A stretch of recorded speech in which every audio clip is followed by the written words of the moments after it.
And welcome on in to the latest edition of the Blue Horseshoe Podcast. He's George Bremer. I am Ryan Hickey. Number one, a happy early holidays to you. A happy Merry Christmas. First, I guess, no, that's a lie, George. The dates are all confused in my head. So I was going to say this is the last time we could say it before the holiday. I guess really it is with the holiday coming up here on Sunday. So I take that back. A Merry Christmas to you. Happy early Merry Christmas if you're listening on the day. Hey, Merry Christmas to you. Hopefully Santa treats you well. Either way, George, we got a big one here. And hopefully Santa treats the Colts well with a big-time win in Atlanta on Sunday. We have Carl Dukes, tremendous host of 92.9, The Game down there in Atlanta, joining us to go behind enemy lines, give us a preview of what the Falcons now look like with Taylor Heinicke running the show. We'll dive into that here, give you our game picks as well as George remains hot. I am never been, George, as someone who picked the Steelers last week, never been happier to lose and now have a 2-game winning streak. So that is something that I am proud of, at least going into this week. So yeah, we got a loaded show here. Let's just start from the Colts perspective, right? Before we do kind of dive into how they match up against the Falcons, because the biggest thing, George, right, they got obviously a big win on Saturday, but also paid the price for it. Obviously, no Jonathan Taylor that game. In the game, you lose Zach Moss, you lose Michael Pittman Jr. We are now recording this on Thursday morning. Any, George, updates yesterday from the Colts on Wednesday, that is, in terms of any positive injury news as we get closer to Sunday? I mean, you know the drill. They're progressing well, and we'll see how it goes throughout the week. Those are the all right, George, I'm gonna be you. Let's do role play. I'm gonna be you. You could be Shane Steichen. Shane. How is Jonathan Taylor feeling? Progressing well. Shane, Zach Moss, is he gonna play on Sunday? We'll see. Okay, you heard it right there, folks. That you just heard Shane Steichen on the Blue Horseshoe Pod. Shane, thank you for hopping on. No problem. Anytime, Ryan. Anytime. You know what? It's not just you, though. I was listening to him on Pat McAfee earlier this week. It's the same thing. Pat tried to team up with a referee question. He goes, they got a hard job. They got a hard job out there. You know, they're doing their best. He gives nothing no matter who you are. It is incredible. It's funny because every now and again, like he expanded big time on a Gardner Minshew question yesterday. Because someone was asking about like coming in as a backup and, being able to do things he did. So then he went crazy about that. But most of the time, he doesn't want to talk about scheme. We know that's obviously a big thing. And then he doesn't want to talk about injuries.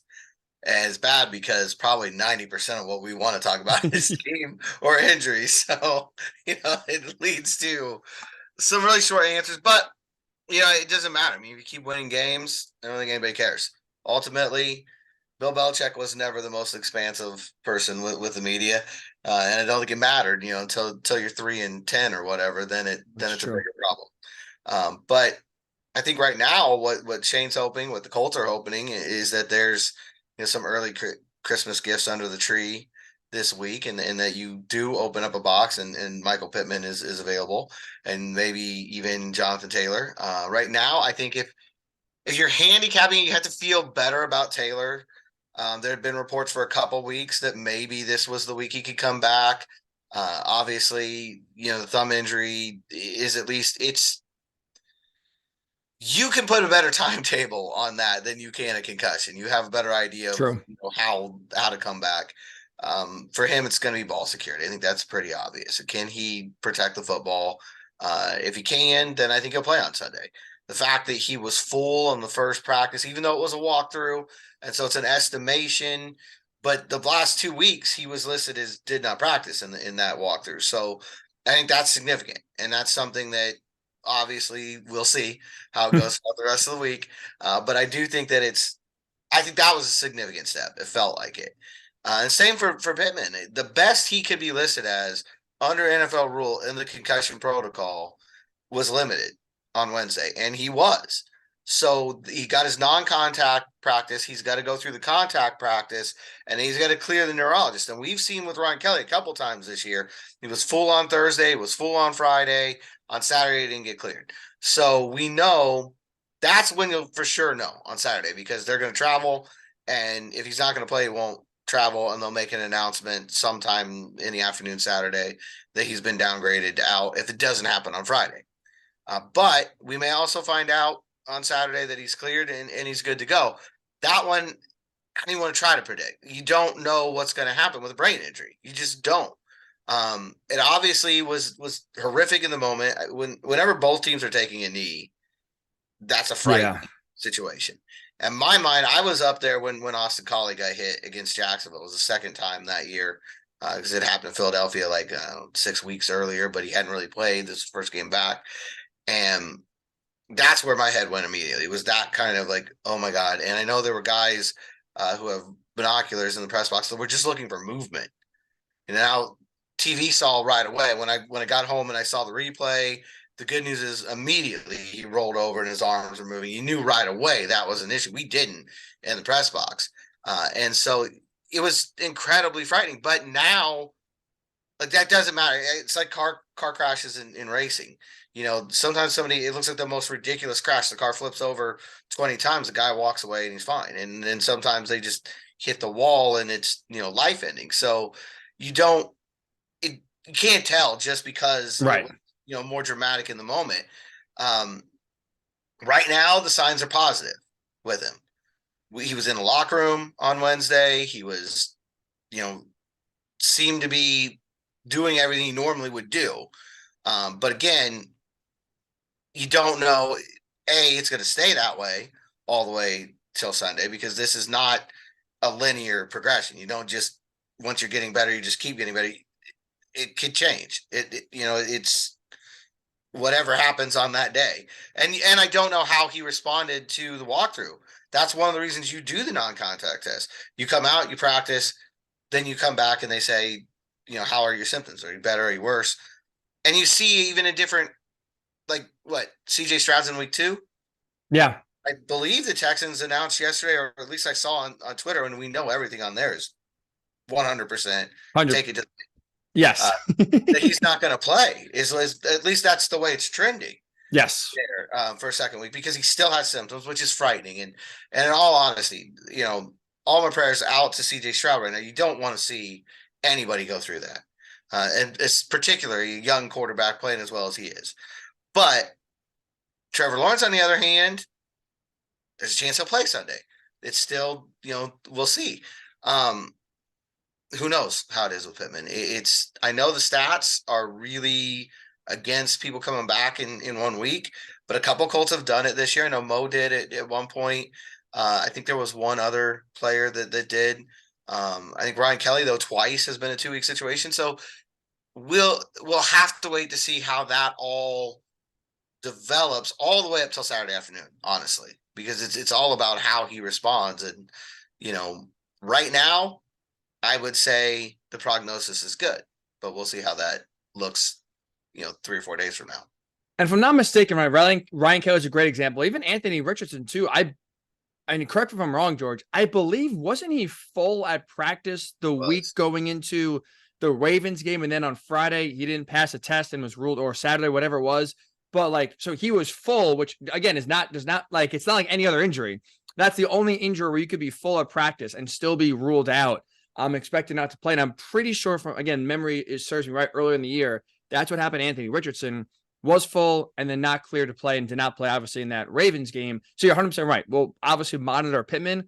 So far, like him being just allowed to practice or feeling good enough to be practicing estimation-wise in a limited fashion is, as like you said, as good as you could ask for right now as we go into Thursday and obviously throughout the rest of the weekend. But that's one where, like I said, it's kind of be hour by hour.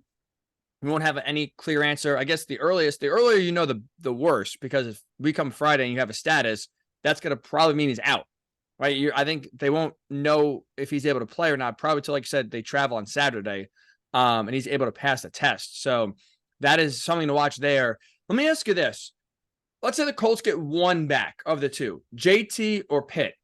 Who would you rather have for the Colts? Who do you think is more important to have on the field Sunday if you only have one of the two? Well, you think, I'll give my answer because I was kind of thinking about it before. I would take Jonathan Taylor. Because we've seen, right, this team is still, even when they have success in the air, still a predominantly run-first team. And you're going against a Falcons defense that is pretty damn good at stopping the run. And maybe it's just recency bias for me, but the last time we saw the Colts have no run game whatsoever was 2 weeks ago in Cincinnati. It got ugly pretty fast. And that offense overall, not just the running game, but even the passing game as well, when there was no balance, they got all out of whack. And so if you're the Colts, I think getting Jonathan Taylor back and establishing that ground game, I think is critical to where you can make up for the loss of Michael Pittman Jr. by keeping the Falcons defense guessing and running the ball well with JT, and then having hopefully more one-on-one opportunities for Alec Pierce, for DJ Montgomery, for, the tight ends as well. And I think that's what we saw in Pittsburgh. Even though they lost, Pitt for most of the game, you still had success on the passing game because the run game was working really well, and the Steelers just could not, they were guessing the whole time and could never really figure out where the ball was going to go. I saw the stat too, George, kind of highlight that from ESPN. Just an incredible job to highlight the tremendous job Shane Steichen's doing. The Colts have 5 games this year. They have had at least 200 passing yards and 150 rushing yards in the same game. They are tied with the 49ers and Dolphins for the most in the league. 5 different times they've done that this year. And obviously, those are 2 of the most explosive and best offenses in the league. And the Colts in the same category in terms of 200 rushing yards, 150 passing, or 100 passing yards, 150 rushing yards in the same game. It's tremendous. It just, again, shows the genius of Shane Steichen, but it also highlights the importance of this Colts run game. Everything else feeds off of that, which is why, going back to the question, I would think if I'm the Colts, you can only have one of the 2. I'd rather have JT healthy, ready to go on Sunday compared to Michael Pittman Jr. How about yourself? First of all, I think it's an interesting stat. I saw that one as well, and I think it's kind of funny It's crazy company to be in, because you're talking about Kyle Shanahan and then a Kyle Shanahan protege, and then Shane Steichen. But I do think too, you go back to Shanahan's early years in San Francisco. They had that slow start, and then you got Jimmy Garoppolo, and things started rolling. You kind of felt like, look, it's not all there yet. When they get all the pieces, that could be a juggernaut. I feel like Shane's got the same kind of feeling here in Indy right now, where you go back to the first year with Shanahan, the way they finished, and you watch, the way this year's gone with Indy. There's a similar kind of vibe, and a similar kind of thought of, and this coach, he does things differently. He's got some things going on different ways. So I think that stat kind of helps support that, because those 3 offenses on paper, the old Sesame Street game, one of these things is not like the others. But the 49ers don't belong, obviously. Clearly, I mean, with that poor offensive talent that they've got there, sometimes you feel bad for San Francisco. Crappy quarterback, bad running game, no receivers, bad O-line. I do. I mean, somebody gives Shanahan some help out there, please. It's not fair. But I think first of all, I think both of them they need, because I think the best thing the Colts can do, we've seen them. If they get out of whack either way, it's not good. Right. They need to be balanced. And I think they need that threat in the passing game. So that's why I'll go with Pittman, because I think we saw Goodson and Sermon have tremendous games. They dominated the second half against Pittsburgh. Not that they can do that again, but I think you feel like if you have to get some plays from those guys, okay, that might happen. Pittman was still the leading receiver. He left in the second quarter, and his 4 catches for 78 yards, still the leading receiver in that game for Indianapolis. So I think, he's so important to everything they do in the passing game. You see in the second half without him, they just basically didn't throw the ball. They just kind of ran and let it go. So I think they need, if they're going to have balance, I think they need Pittman. But we'll see, because it's also completely different when you lose him in the second quarter than when you're preparing the whole week that maybe he won't be there. Obviously, that's a completely different situation. Right. You can work in DJ Montgomery a little bit more because you're going to have game plans for him. You're not just running the plays that you were going to run for Pittman. You can run specific things for Montgomery. So I think it will look different, but I just feel like in basketball, they have the usage rate. They don't really have that in the NFL, but you'd have to figure if there was, Pittman would be with top 5 probably in the league in usage rate right now. I mean, he was on pace for 14 catches in that game alone, like on 20 targets. That first quarter and a half, it was Pittman. So you're right. His usage chart, or usage rate, I should say, on Saturday would have been off the charts without a doubt if, unfortunately, he didn't get hit in the head by DeMonte KZ. But hopefully, like I said, obviously he's back. Obviously, you want both back, right? Like this is 3 games to go. It's going to be an interesting challenge on Sunday against the Falcons, but it's definitely one where, like I said, if they won, I mean, hopefully neither are not available, obviously, and hopefully Zach Moss is back as well, although that at least looks like currently right now, George is here Thursday morning, the longest shot maybe of him playing on Sunday, but at least hopefully you get one of the two back, bare minimum. You feel better about it. One thing that you just kind of said, and I was rewatching the game the other day, that kind of sparked a thought. Maybe it's just because they were the same number. Maybe it's because he's going kind of back home, being from the Atlanta area. Tyler Goodson, George, on Sunday had a few runs where I'm like, that's Raheem Mostert.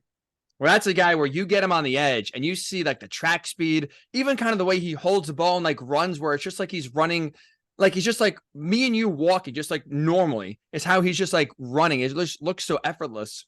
That's a guy where, you know what, whether JT is playing or not, George, you got to find ways to get Goodson the ball, because I think what he showed you in the short sample size on Saturday, I think warrants some more carries. And he also brings a different element to this rushing game where like JT, he's fast, right? Obviously he's a home run hitter, but like Goodson brings like that speed off the edge, especially that the Colts running back room outside him really don't have. It's a nice changeup. No, there's no doubt about it. And I think what a story. I mean, no NFL carries coming into the game, 11 carries for 69 yards on Saturday. Obviously had the big 31-yarder down the sideline and get Q out in front of him. And that no defense is going to want to see that. No. But I think what that does is it gives you the chance that, you know, JT, who's been out for 2 weeks, if he is back, you feel like you can give him some rest and you'll be okay. You know, you don't feel like you have to have him out there for 98% of the snaps. He can work his way back in, and you can put Goodson in certain packages in certain situations. You can put Trey Sermon in there in certain situations, and you're going to feel good about it because you've seen them come out and play well. Now, I think what's really important, no matter who's on the field, is that this offensive line continues to play at the level it was at Saturday. If they play like that over the final 3 weeks, the Colts will make the playoffs. That is the easiest prediction I've ever had. If they come out and they dominate the way they did Saturday over the last 3 weeks, then the Colts are going to the playoffs for the first time since 2014. I agree. Going to host a playoff game for the first time since 2014. Going to say, 2020. That's also, you know, they should say the playoffs are coming to Indy for the first time since 2014. I know we said it multiple times on the pod recently, but like, I don't know why you just saying that really hit home now. It's like, the fact they've not had a home playoff game in a decade is unbelievable. It's unbelievable. And again, fitting, if you will, that this would be the year of all years to end that home playoff drought. Holy cow. But it's, again, a credit to a lot of guys like Goodson stepping up. And when your number is called, making plays and helping this team win.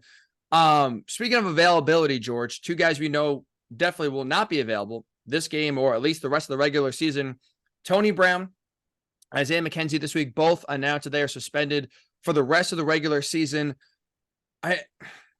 I'm sure, George, when you asked Shane, he was very forthcoming and gave you exactly what happened. Is there any sort of insight, any sort of details that Colts have let on as to why it's seemingly out of nowhere both players did not play on Saturday and then were now suspended for the rest of the regular season? Yeah, there's going to be a standard set around here and people are going to be held accountable. That was 3 times. We heard that. So that was that's it. That was the company line. That was the Shane Steichen line. And it was, that's as deep as it got. You know, there's no other hint at what it was. We can make a pretty reasonable guess it wasn't something illegal, because you would assume, you know, as we sit here on Thursday, there would be a police report if that was the case, and that would already be out. So we can assume it wasn't something illegal. I have heard that it probably wasn't a fight. I don't know that, you know, take that for what it's worth. Beyond that, no idea. You can speculate, you know, what it was. We do know that they're good friends. Okay. That they're close. So, you know, was it a prank that went wrong? Was it, you know, a curfew violation? Was it some other team rule? The only thing that's interesting is no one's talking about it in the locker room either. It was very clear that they were told not to say anything. I think Julian Blackmon even said, I'm not allowed to talk about this. Zaire Franklin just kind of smiled every time it was brought up to him. But I didn't get the feeling, and this is dangerous because when you're reading body language and you're reading into the way things were answered, you bring your own personal bias to it. It's not just fact, you know. But I didn't get the feeling that the locker room feels like this was the wrong decision. Like, I have a feeling that there's a lot of people that there's a mutiny, about to happen because of it. Whatever it was, Colts have never done this before. That under Chris Ballard, and I can't remember. I've been covering the team since 2010, one form or another, and I can't remember a team issued suspension before. So it's rare, and I think that tells you something. And I also think it tells you that whatever it was pretty serious. And these are two guys that are well liked in the locker room. They're well liked by the general manager. Tony Brown is, almost a prototypical Chris Ballard player. A little bit crazy, a ball hawk, go out there and make plays on special teams every week, whether it's as a gunner or, the block bunt, whatever they officially ruled that in Tennessee. It's not a decision Chris Ballard made lightly. I'll say that. It's not a situation where this isn't George Pickens not blocking on a run and then, blaming the media for it because, it's always our fault. Always, George. It's not something where it was a problem child situation. This isn't something that Ballard would do cavalierly, Right. Whatever it was, it had to be pretty serious. I assume it will come out eventually. I mean, everything does in this day and age. But it's another step of adversity for this team. I just feel like that's been the story of the 2023 season. I mean, literally the first day of training camp, there's a holdout with Jonathan Taylor. And from that day on, there's been something every day. We were talking about the other day because, Zaire always has at least one answer that's just really good. And he said something about this hasn't been the least interesting year since he's been here. And I thought, what has been? Because he was here in 2018. And what we landed on is the COVID year. And then it tells you something about this franchise. And in 2018, they had to go, 10-1 down the stretch to make the playoffs. Win the division. 2019, the quarterback retired 2 weeks before the season. 2020, the rest of the world's in a global pandemic, but Philip Rivers had a pretty normal year. They made playoffs. It was fairly, pretty drama-free. You had the collapse at the end of the season, and then last year is stricken from the record. But yes, it tells you everything you need to know about Zaire Franklin's career. 2020 was probably the most normal, sane season he's been a part of. When you think about that is that. Jeez, it's almost like you don't know what to do if you're Zaire. If there's no drama every week, what do you talk about? Well, what is there to focus on? Just focusing on the game. Wow, that's crazy. Without any sort of anything hanging over your head. Like I said, we don't know a lot of details about this one.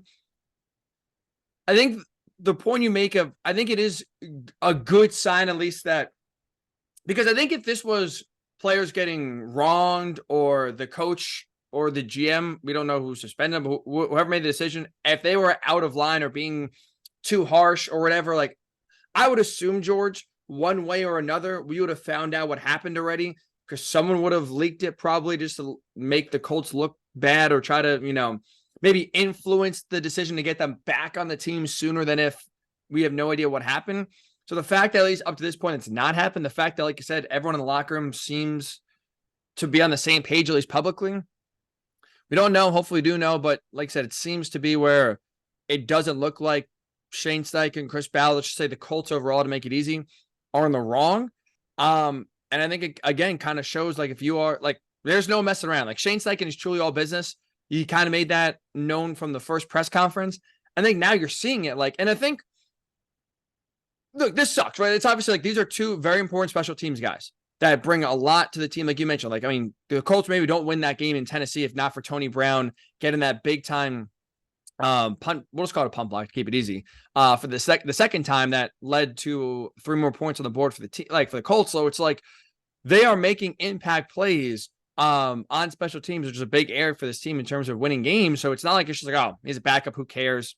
You're never going to see him on the field anyway. Not true. So it is, and especially now down the stretch, these games are important.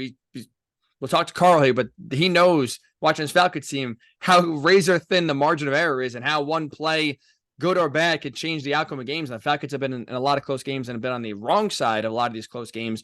So this is a big loss. But I think it also speaks to the fact that, look, I think Shane, like, there's even now, like with 3 games left, I think it's easy to say we're so close. Like, hey, look, we'll overlook whatever transgression happened.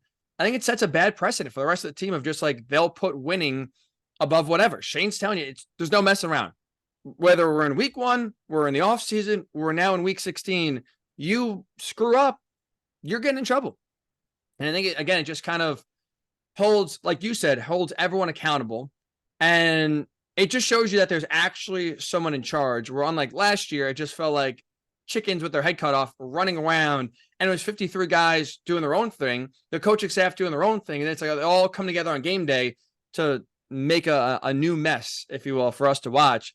The things are definitely different, George, this year, without a doubt. And this is the latest example. Sucks. Could end up costing them a game, but it shows you like there's the standard is a standard. It kind of reminds me of Nick Saban, to take one of his things. The standard is a standard. And if you meet it, you're good. If not, doesn't matter. You're gone, or at least this case suspended. Does that mean this was rat poison since we're going into Nick Saban territory? I mean, George Pickens would probably say what you guys are in the media are talking about as rat poison. But that is blocking. I could get behind him if he had started the block. He's talking about like, I didn't finish the block because of this. You didn't start the block. Yeah. That's my issue there. And also, this is not the first time that George Pickens' efforts has been called into question. So, you kind of lose the benefit of the doubt just on that alone. Also, really fast here, George. So the suspension is not only ambiguous because we have no idea what they did. It's also ambiguous from a return perspective of they're suspended the rest of the regular season. Have you gotten any indication that, like, if the Colts make the playoffs, that they could be back? Or is this one of those, like, we're not going to say the rest of the year because we're not going to jinx it and put ourselves in the playoff spot before it happens? Obviously, this team has known a thing or two about choking at the end. Like, is there any sort of hint of, hey, if this team's in the playoffs, wildcard weekend, Tony's back, Isaiah's back? I mean, of course, Shane was very deeply elaborate on that one as well when we asked him.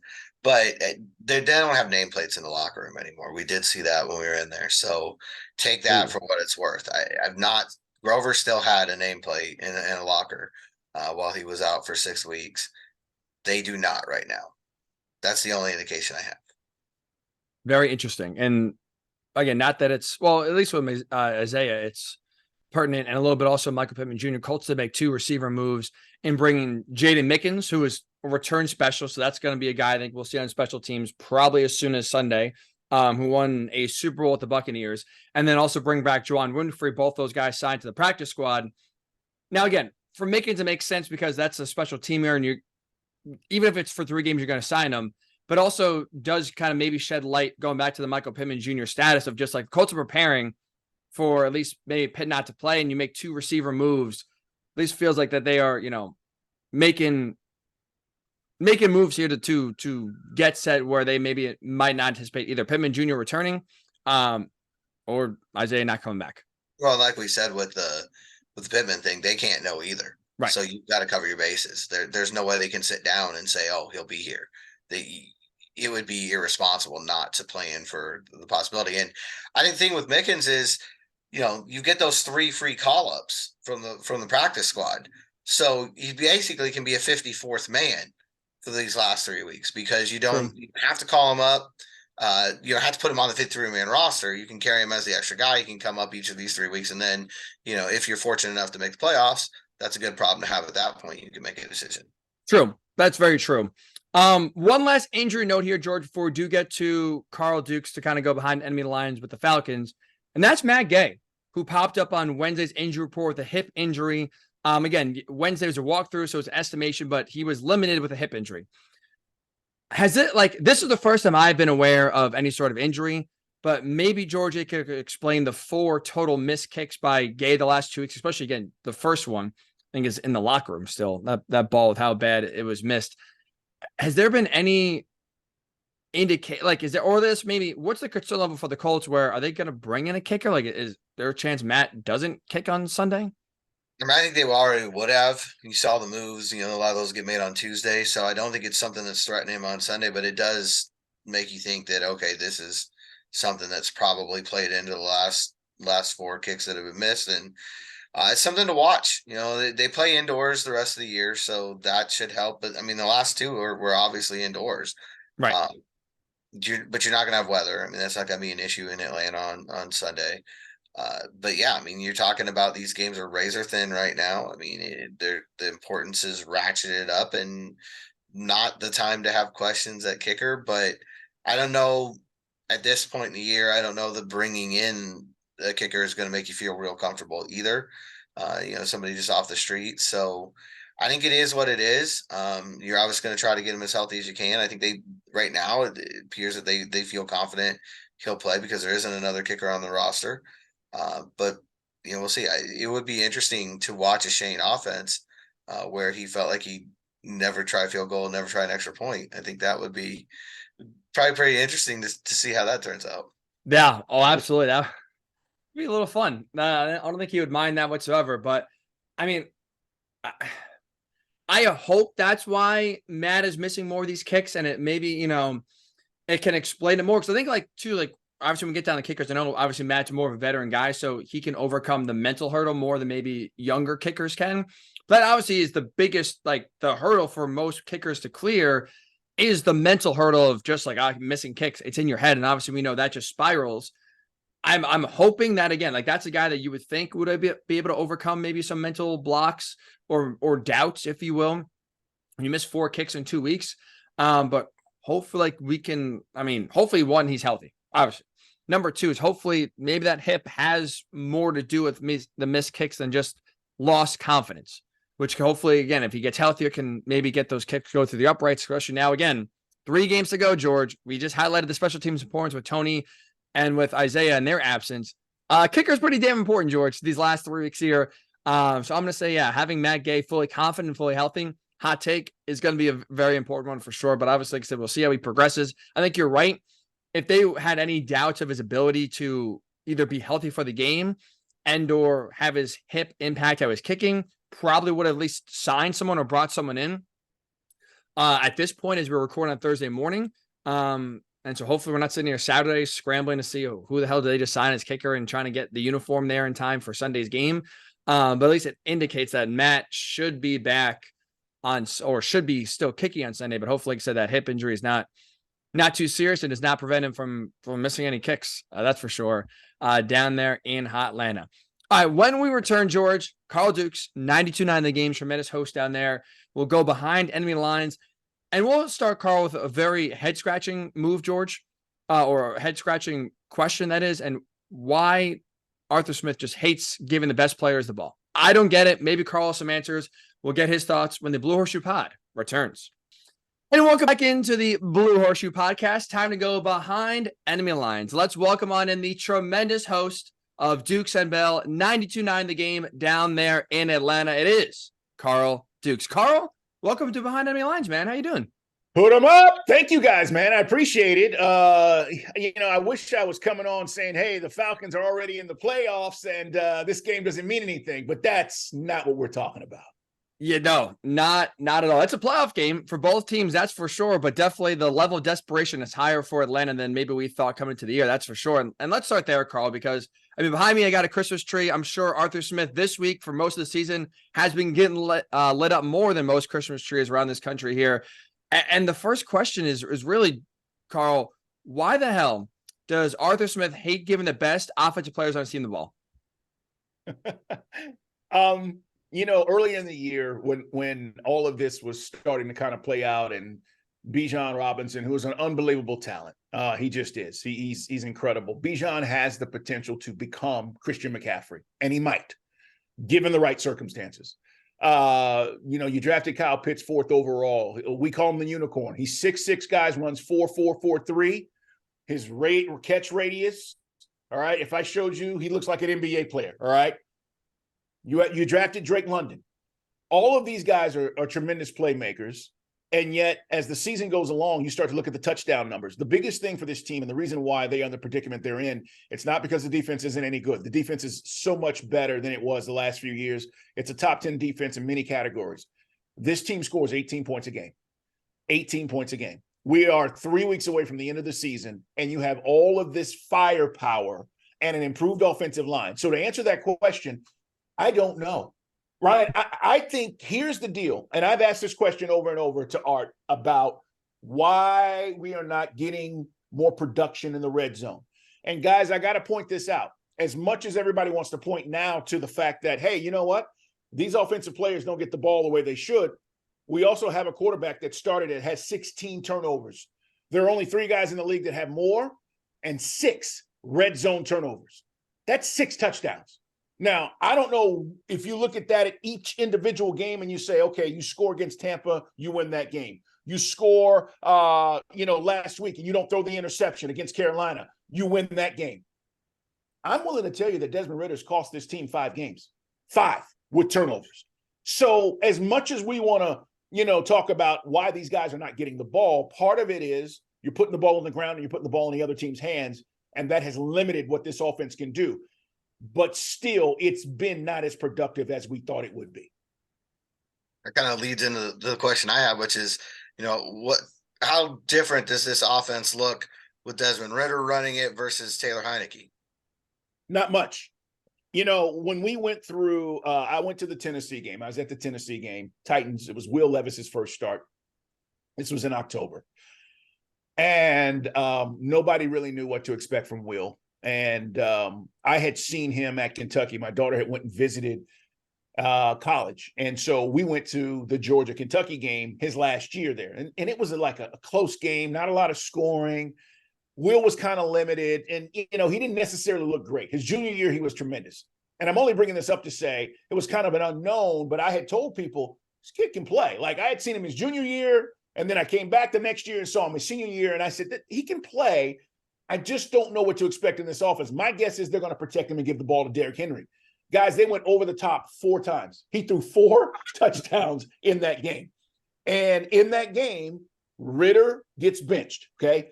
We're in the stands, halftime, people are like, what the hell's going on? Ridder better start playing better, blah, blah, blah. So people are saying, Arthur Smith is stubborn. He won't go to the backup. They come out of halftime and Heinicke's starting. And everybody's like, holy shit, Heinicke's starting. What is going on? Is this the moment where we move away from Desmond Ridder because he's been so mistake prone? Heinicke comes in to answer your question. It felt better, but the result was the same. It felt better because he was throwing the ball and letting it go, but we lose the football game. So you start him the next week and you go, hey, all right, he's got a full week of practice. It's going to be better. It wasn't. And now you find yourself going back to him again because you have no choice. You cannot run Dez out there after blowing the game again last week. I don't think this offense necessarily looks any different. I think Heinicke, when he's in rhythm, looks better because he's got more experience. But neither of these guys right now are the answer. I mean, one of us 3 could go out there and probably throw, a touchdown and complete 15 for 18 or 15 for 22, whatever the number is going to be, and look much better than what this has been. On that note, Carl, you had the quarterback change this week. Again, you're coming off of maybe the most devastating loss of the season in that tsunami against the worst team in the NFL and the Panthers. What's the mood around this team so far? Like, it's obviously a playoff game, right? You're 6-8, you're still in the division race. Is the mood like? Is this team deflated after last week? Are they still up, fired up here? What's kind of the mood around the team going into this game? Fan base deflated, team not deflated. And being there yesterday at the facility, I'll tell you, Jesse Bates, guys, is a dude. Calais Campbell's a dude. You have veteran leaders who understand this is the ups and downs of the NFL. And yesterday, I know this sounds crazy, they had one of their best practices probably of the season. And part of that was they got half the offensive line back. Everybody was injured last week. I think there was a motivation to say, hey, the coach is trying to do whatever he can, knowing that the quarterback has cost us some games. We just got to go try to finish some of these games and see where this thing falls. The morale around the team from a fan base standpoint is down because it's been as frustrating as hell to watch this play out. The guys on the field, they're going to go play Sunday. They're going to compete. And I think, it'd be silly for me to sit here and tell you guys that they're going to win, but they understand what's in front of them. And I think the last 2 weeks, what's so crazy is, guys, they beat Tampa and you win last week, you're in the playoffs. You're in the playoffs. It's that simple. And they blew it. And now you got to go win, and now you need help. But the morale is good from the team standpoint. And I can speak to that on a first-hand basis.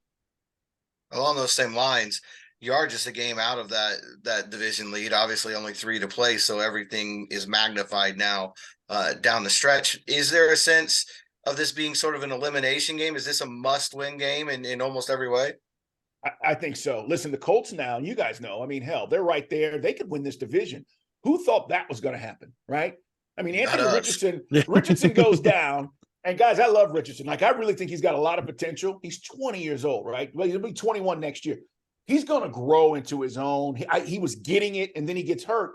And he's probably got the same, issue that a lot of these guys, Josh Allen and others, bro, you got to get down. And if he does that, he'll be fine. But I never expected Gardner Minshew to do what he's doing. So they're coming in motivated.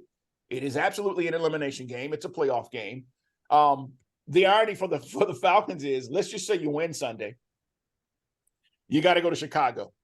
And Justin Fields came home last year and lost in this building at Mercedes-Benz. He had 25 family members in the building, whatever it was, friends, family, everybody was there. I mean, he had like a section, okay?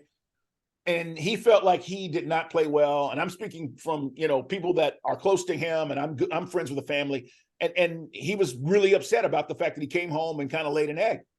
He will be motivated. So this doesn't get any easier. You beat Indianapolis on Sunday. You got to go to Chicago. Who knows what the weather's going to be like? And you got a guy who's from Atlanta who's pissed off about last year's performance. Oh, and then you finish against your arch rival in the Saints, who will not give you anything. This is not going to be easy for them. And that's why these last 2 weeks are so frustrating. Defensively, Carl, you mentioned before, they have been a very good defense this year, top 10 in a lot of different categories, rushing too. They've been very stout. What's the area you think that is going to give this Colts offense the most fits on Sunday? It's a great question. I talked about the Levis over the top. They've given up some explosive plays. Part of the problem for this defense has been the last 5 to minutes of the game, where I feel like they've worn down. Guys, this defense hadn't given up a touchdown in 3 of their last 4 games. 3 of their last 4, they haven't given up a touchdown. So they're playing well, but then you're giving up game-winning drives at the end of games. And part of that is, and let's just be honest, this is the 30,000-foot view, right? If your offense was productive enough in the red zone and they were owning time of possession like we thought they would, and they were scoring touchdowns and not kicking field goals, a lot of this pressure that you see at the end of the game for this defense would be off. That's not been the case. Defense gets a 3-and-out with 8 minutes to play. Offense comes back. They go 3-and-out. They give the ball back to the opponent. They don't see it again. The defense is on the field for the last 6 or 7 minutes of the game, and you give up a score. I think where they're vulnerable, they've been really good against the run. I think David Onyemata's back this week. Losing him was a big deal, but as far as injury, but I think he's back this week. I still believe that you can get those explosive plays every now and then against the Falcons, and I think probably in the middle of the field. Listen, Caden Ellis, Nate Landman, these 2 linebackers, they're really good. I like Caden Ellis a lot. They signed him from the Saints. But in the middle of the field, a lot of times is where I think this team has been vulnerable with coverages. The corner play has been a lot better. A.J. Terrell a couple of weeks ago held Mike Evans to one catch. There are guys that are capable to cover out there. But I think that's where they're vulnerable, and we'll see if Indianapolis does that. I don't think Indy comes in here and runs for 150 or 170 yards. I don't believe that, although they may want to. And I think the Falcons want to do that against them because they understand that's the real way to win games at this point with this team. And sometimes Arthur Smith has gone away from that. Last one for me, defensively for Indianapolis, a lot of the numbers aren't where they want them to be. Obviously, points and yards, they've given up more of those in both ends than they would prefer. But where they are good right now, turnovers, I think they've had one in at least 19 straight games, and sacks, where they've tied the Indy franchise record now through 14 games with 46 sacks. How does that match up, you think, with this Atlanta offense? Well, when the line is playing well, I do think that it has the ability to look like one of the best offensive lines. We know these guys are road graders. I mean, Chris Lindstrom, he has the potential to be an all-pro, certainly a Pro Bowl guard. They paid him as such. They made him the highest paid guard in the offseason. Caleb McGarry, not as good as a pass blocker, but very good run blocker. The pass protection, guys, has been an issue. And that's part of the Ritter story that people don't want to talk about. In that game going back to Tennessee, he was sacked 5 times in the first half. He was shell-shocked.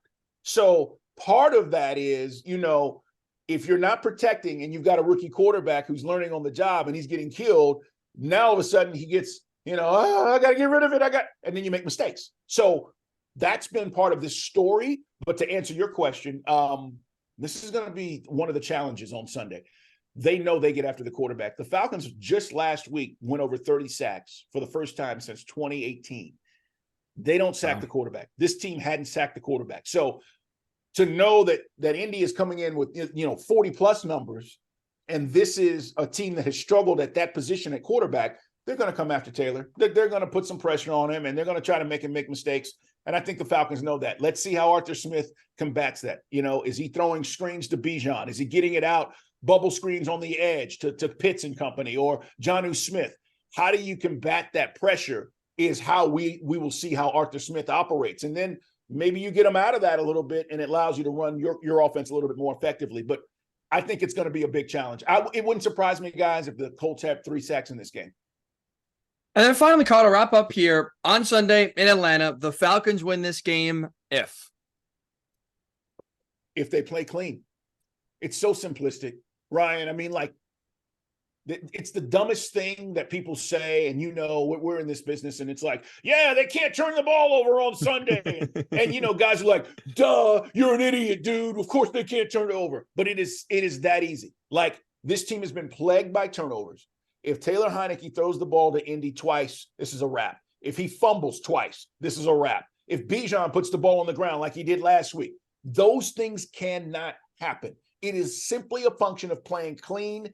You're going to be in the game. This is a competitive team. They're good enough to be in the game. This is not going to be a blowout. We know the NFL. Every now and then you get those crazy matchups where you score 40 or, the Cowboys do something crazy and everybody goes, that's not going to be this. Don't turn it over. Don't turn it over, and you'll be in the game, and then let's see what happens in the fourth quarter. And if they can find a way in the fourth quarter to win, that's where I think this is going to be. That's where all their games have been this year. Play well, turn over, fourth quarter, blow it. That's how they play.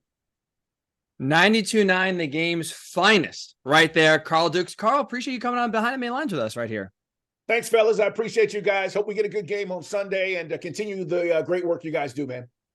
And we'll come back into the Blue Horseshoe Podcast. Big thank you to Carl for joining us. So, George, I don't know. You don't know. It doesn't sound like Carl knows that much of why the best 3 players offensively in Bijan Robinson, Kyle Pitts, Drake London don't get the ball nearly as much as they should. Turnovers are an issue. But still, George, I mean, you watch these games and it's like, where's Bijan? Well, where is he? And I hope this is not the week that all of a sudden Arthur Smith wakes up and says, maybe it's smart if I get the best players on offense the ball. And that's why at this point, I'm not scared of the Falcons. I don't know how you feel going to this game, but it's even though on paper, this is the most dangerous team of the 3 offensively, right? They're better than the Raiders, and we'll see with Stroud, but they've also had injuries the Texans have. The Falcons are on paper are better than the Texans. So this should be the biggest test of the 3 for the Colts.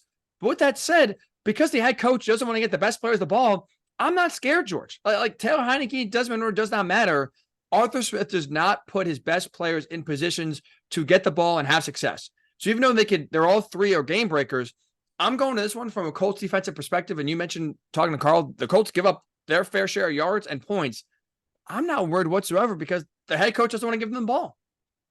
It is a mystery. There's no question about that. What's going on there.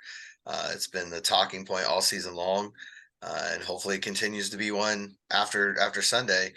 I think every game in the NFL this year, though, it just feels like a coin toss. And you have things like Tennessee going in and beating Miami and, Cincinnati when they beat Jacksonville. It doesn't look as much of a shocker now, the way Jake Browning's played since, but when they went in there and beat Jacksonville at the time was, no one saw that coming. I think something like the last 7 Monday night games have been won by the underdog. It just, this year in particular, so I in a way, I fear everybody because I think every game can go either way. But I do feel like the defense, and talking with Carl kind of reinforces this. If the Colts are going to win on Sunday, defense has to do what it does best. 19 straight games with a takeaway, get a takeaway, continue that negative trend for Atlanta. And, you've been sacking everybody except for Cincinnati. If you can get to the quarterback and put that pressure on Heinicke, which also helps the takeaways, and get some sacks, stop the run, which with Grover back, they've been doing. You handle those three areas, I think you feel pretty good about coming away with a W. I want to give you credit here and let you expand on it a little bit because this is your idea. I think you're thinking about it more. You're right. We're just talking about this off the air. You were going to this game against Atlanta. You said it feels a lot like Cincinnati, like going to that game against the Bengals. Yeah, because you've got a couple weapons. Drake London can be the T. Higgins out there if they decide to use him.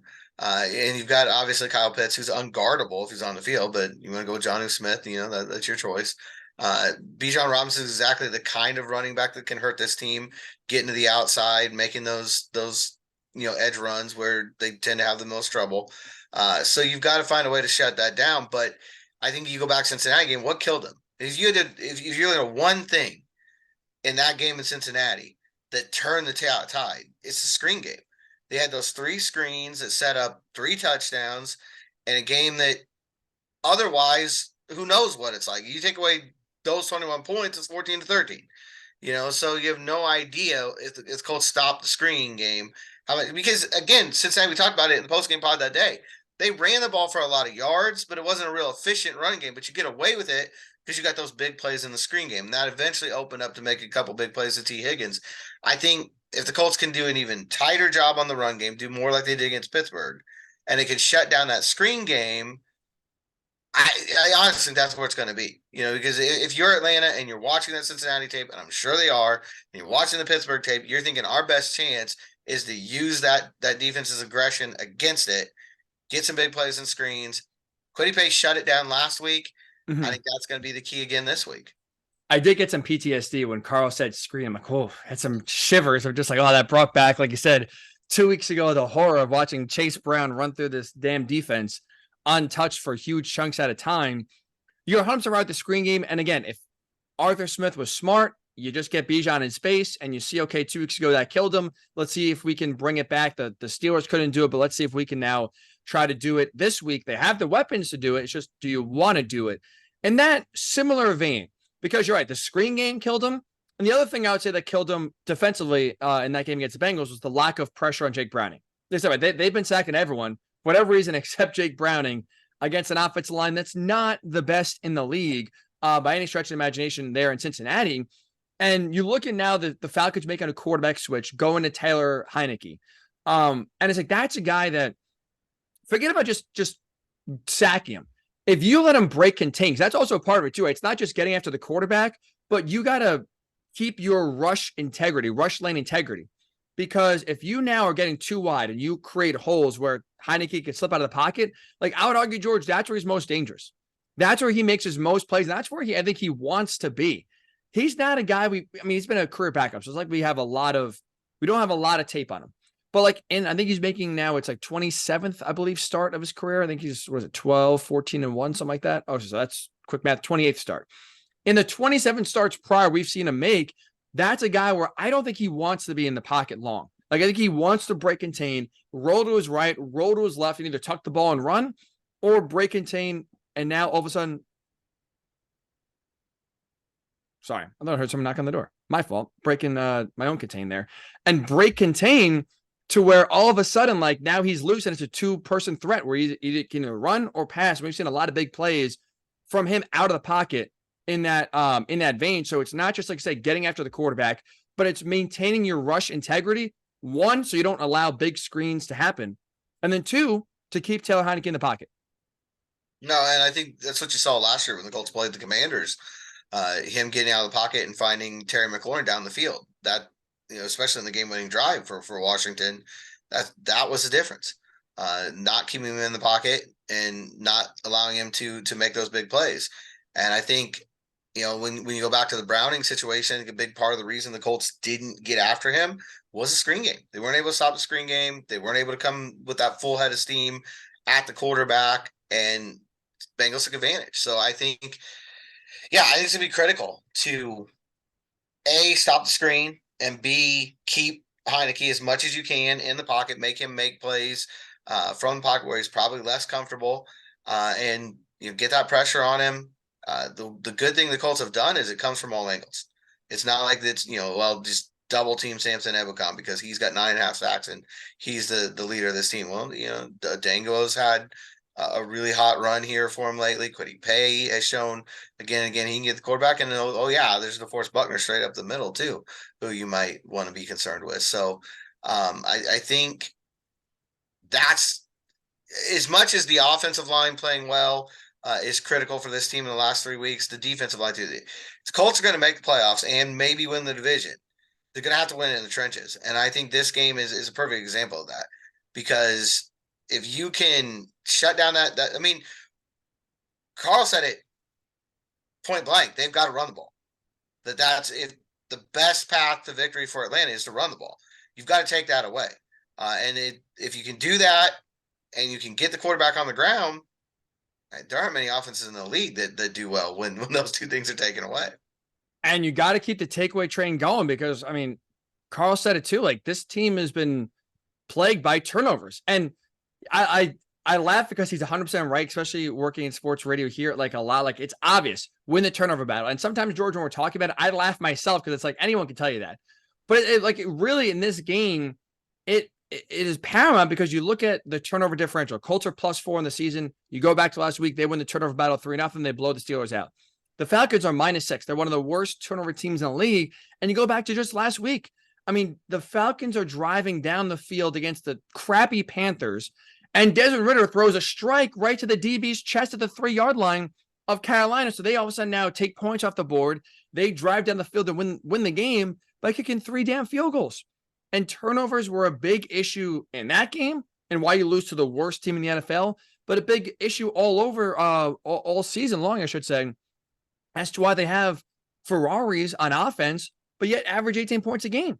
Part of it's quarterback, but part of it's just like they can't get out of their own way. And if you're the Colts, if you keep that going, it's going to be, I think, honestly, George, an easy win. Yeah. Yeah, like I said, I think the defense has to do what they do best. Get sacks, get turnovers, and stop the run. Those are the 3 things that you feel most confident in this defense doing. They don't have to do anything outside the normal. They don't have to do anything above and beyond what they normally do. You just got to do what you do best. And this is a red zone defense that is really good. They're tied for second. But again, like, that's a game, George, where field goals, again, as you just saw, they can win games. Like, we saw the Colts win a game in Baltimore, basically primarily on the right leg of Matt Gay. And with how inefficient this offense is, even as long as you move the ball, but you don't shoot yourself in the foot and turn the ball over, even I think settling for 3 here, George, we always talk about red zone efficiency is a big thing. Guys score touchdowns in the red zone. This is a game where, you know what? I think any score, like if you kick 3 or 4 field goals, honestly, I'm sitting here saying, you know what? They probably should win, because I don't trust right now Atlanta to go down the field, 1, not turn it over consistently, and then 2, once they get down there, punch it in. So it is one where if you take care of the ball first and foremost, and even if that means you're a little bit more conservative and you get down to the red zone, it's, you know what, we're going to play for the field goal. This is a game, George, where I think you do, obviously, you scheme to your opponent, you scheme to every opponent.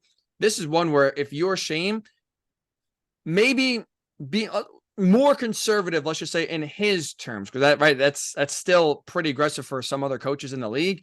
But it's like, even if you play for 3, I don't think field goals instead of touchdowns hurt you here that much in this specific game. Got to make them. I mean, that's a big key. And also true. He's on his game and health. We just talked about that before Carl joined us, that you got to have Matt Gay on his game. But, I think the other encouraging thing from the Colts standpoint is they were really good in the red zone last week. For whatever reason, they got out of that funk they were in, and they did a really good job of finishing drives against the Steelers. So maybe they'll be able to do that again against Atlanta. But I think you're right. This is one of those games where a couple touchdowns, a couple field goals might be enough to get the job done.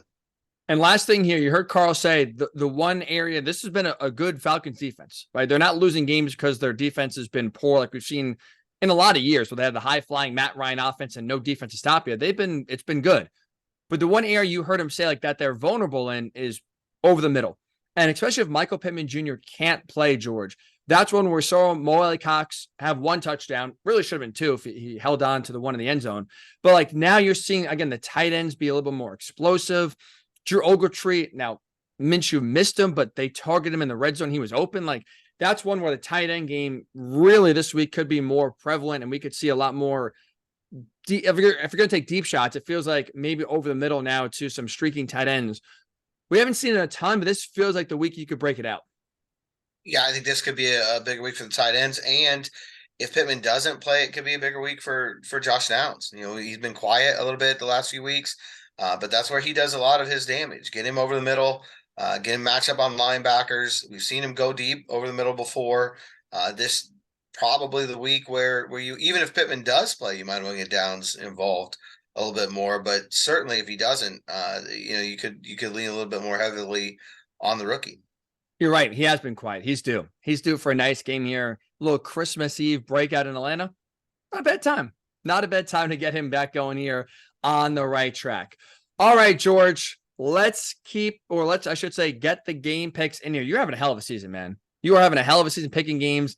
9-5 so far this year. You got a 2-game lead on me. I am 7-7, but again, never been happier I wish I got the Bengals game right. Picked the Colts and they obviously did not go well, but never been happier to follow that loss up with another loss and picking the Steelers last week and being wrong on that. So you are hot. I am not. With that said, I'm not complaining in this one. I am shocked. Before I get your pick here, George, I am shocked by this. I saw the line had to double check last night just to make sure I was not seeing things. At least of Wednesday night, according to Caesars Sportsbook, the Colts are 1-point underdog on the road at the Falcons. I'm shocked by that. I thought for sure the Colts would be favored. In the early line you sent me on Sunday, they were favored. Are you surprised to see it again midweek, where usually that's kind of when the line flattens out? Surprised to see the Colts as an underdog? A little bit, because I think Atlanta's coming off of obviously a terrible loss against Carolina. I don't know, maybe the bettors are reacting to Desmond Ridder being benched, and they got a lot of faith in Taylor Heineke. Maybe they feel like the Colts are due for a bad performance. I did see the thing that surprised me the most. Somebody said since week 9, San Francisco obviously has the best record in the NFL at 6-0. Colts are next at 5-1. So that was a little bit of a shocker, and it goes in to what you're talking about. 5-1 in their last 6, coming against what is a struggling Falcons team heading the wrong way, and the Falcons are favored by 1.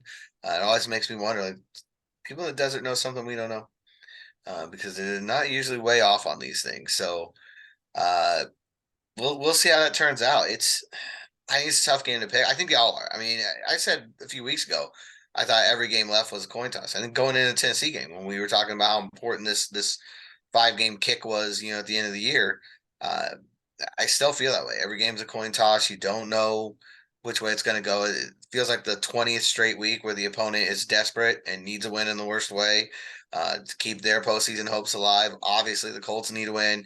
I think more than normal, because I think what's different this week than in recent past is that the division title's in play now too. Now you're talking about coming in here. Obviously, Atlanta's only path to the postseason is to win their division. But the Colts, you're in a 3-way tie for the division. You're in a 4-way tie for the wild card. A loss is going to hurt you in obviously both of those categories right now. You neither team can really afford to lose. You called it a playoff game earlier. I think that's absolutely the case. They responded really well to a playoff game last week against Pittsburgh. They responded really poorly to a playoff game the week before in Cincinnati. Which of those teams is going to show up? I still feel like in Cincinnati, a lot of it was self-inflicted wounds. And if the Colts can avoid self-inflicted wounds, and it sounds like Atlanta has kind of had that problem themselves, I think that's ultimately where my pick comes down to. And talking to Carl, he's like, they find a way to lose these games more often than not, Atlanta. And I think the Colts are the opposite. They usually find a way to win. So I'm going to go with that trend. And I'm going to say the Colts win. I think it's going to be closer. I'm going to go 21-17. Okay. 21-17. I like it. Colts pull out the victory. You're right. The Falcons have had a knack for playing close games, and they've had a knack for losing close games, which is part of the reason why they come in. You talk about the Colts 5-1 the last 6. The Falcons have lost 5 out of their last 7. So 2 teams trending in totally opposite directions down the stretch here. I'm going to go a little bit bigger margin. I'm going to go 23-13. I think the Colts win by 10 here because, again, even though they make a quarterback change, I don't think they can prevent themselves from turning the ball over. The Colt that plays right into the Colts' hands in terms of what they're doing really well. And I just don't trust them to make enough explosive plays. Again, on paper, this should be one of the most explosive and dangerous offenses the Colts have faced this year. It doesn't matter, but they don't get in the ball, so it doesn't matter. And 2, what's also interesting is you look at on the other side, the Falcons defense is really good. Well, the Colts have gone against a lot of good defenses this year. They've had no problem. Like, they put up some points against some of the best defenses in the league. So it's like, it's backwards where like they play well against good defenses and struggle against defenses they shouldn't. So it's like you go into this game and say, oh, well, good defense. It can keep it low scoring. It's not matter for this team. They've had a lot of success. So I'll go 23-13. Colts continue the sack train. They get the franchise record, George, on Sunday in Atlanta and add to it. They win the turnover battle. They go down to Atlanta, win 23-13, go to 9-6. It's going to be one eyeball on the Colts Falcons, another eyeball on Jaguars Buccaneers, same time. And all of a sudden we could be talking about the Colts and the division lead with 2 weeks to go. Let's go, George. Come on. A lot of eyes on the southeastern United States. Yes. Yeah. In SEC country, you're 100% right about that. Speaking of, so again, we wish you a Merry Christmas. Hopefully Santa treats you well. Hopefully Santa is wearing a nice Colts blue on Sunday as he's delivering presents and delivers a Colts, at least a big W here. So with it being the holiday, here's what George and I have decided. You're busy, obviously. So what we're going to do is this. We're going to talk to you next time on Tuesday. We'll do a little bit of a game recap as well, set the scene for the rest of the week, but enjoy your Christmas holiday. So we'll be back on Tuesday to bring you the fallout of Falcons Colts, but also again, start to reset and look ahead to what is going to be one of the biggest home games the Colts have played in a while. Actually win or lose, it's going to be a big home game against the Raiders. Definitely bare minimum revenge on the mind from 2 years ago in this exact situation. Hopefully, George, we're talking about a win here, but hey, hopefully Santa George treats you well. Merry Christmas. Merry Christmas to you as well and to all the listeners. And hey, they went into that Vegas game 9-6. The only way to do that this time is to win on Sunday. They have exercised a lot of demons, so maybe it's only fitting that they are in the exact same situation they were in 2 years ago, again this year. And so far, like you said, they found a lot of ways to win close games, which they did not do last year. So they're already exercising some demons that way. It'd be very fitting to end the year in a revenge mode, if you will, to make up for the wrongs they've had the last few years. So have a great holiday. We'll talk to you Tuesday. Enjoy the game. Enjoy the holiday as well. It's been the Blue Horseshoe Podcast. We'll talk to you Tuesday.